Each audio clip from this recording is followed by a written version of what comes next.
Hello दोस्तों, नमस्ते, प्रणाम। आप लोग कैसे हैं? आशा करता हूँ आप लोग अच्छे होंगे। आइए दोस्तों, आप लोगों के बीच में एक भोजपुरी सॉन्ग सुना रहा हूँ। अच्छा लगे तो लाइक कमेंट कीजिए और हमारे चैनल को सब्सक्राइब कीजिए।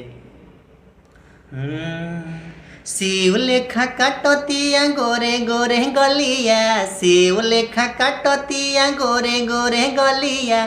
इमली के जैसे पिया चाटी उठा लिया, इमली के जैसे पिया चाटी उठा लिया।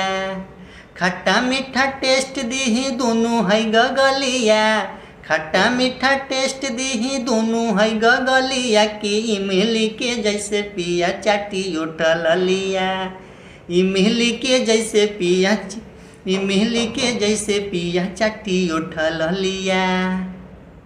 हेलो दोस्तों, गाना कैसे लगा? अच्छा लगा हो तो लाइक कमेंट कीजिए और हमारे चैनल को सब्सक्राइब कीजिए और वीडियो में आप लोग बने रहिए आगे।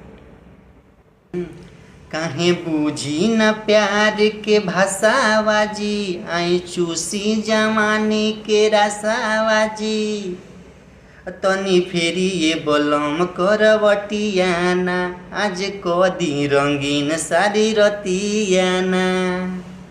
बंद के राजा जी के मड़िया के पलिया, बंद के राजा जी के मड़िया के पलिया।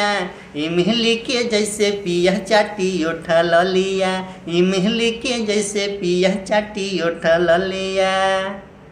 हेलो दोस्तों, गाना कैसे लगा? अच्छा लगा हो तो लाइक कमेंट कीजिए और हमारे चैनल को सब्सक्राइब कीजिए प्लीज।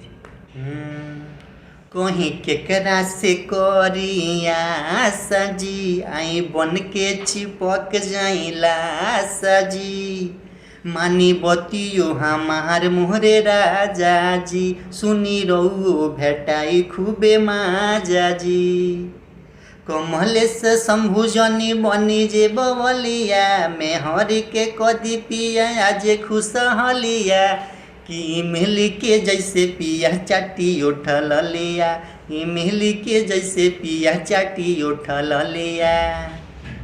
शिव लेखा काटतिया गोरे गोरे गलिया, शिव लेखा काटतिया गोरे गोरे गलिया। कि इमली के जैसे पिया चाटी उठा लिया, इमली के जैसे पिया चाटी उठा लिया।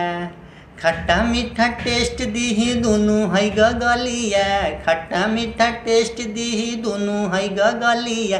कि इमली के जैसे पिया चाटी उठा लिया, कि इमली के जैसे पिया चाटी उठा लिया। हेलो दोस्तों, गाना कैसे लगा? अच्छा लगा हो तो लाइक कमेंट कीजिए और हमारे चैनल को सब्सक्राइब कीजिए।